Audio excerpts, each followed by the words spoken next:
আপনি সিপিএম করেন, তাহলে করা ছেড়ে দিন। কাকদ্বীপের দেবু দাস আর উষারানী দাসের কথা মনে পড়ে আপনার?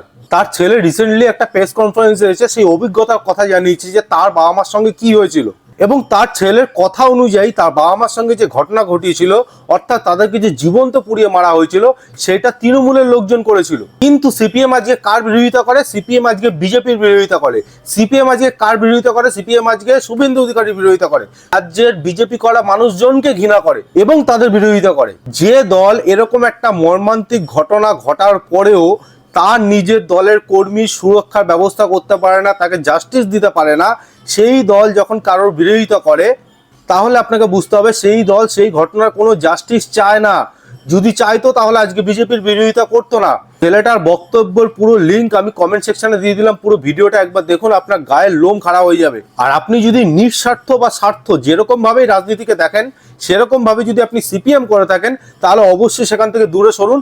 না হলে কিন্তু কালকে আপনার সঙ্গে এই ঘটনাটা ঘটলে সিপিএম কিন্তু তবু আপনাকে যারা জাস্টিস দিতে চাইছে তাদের বিরোধিতা করবে।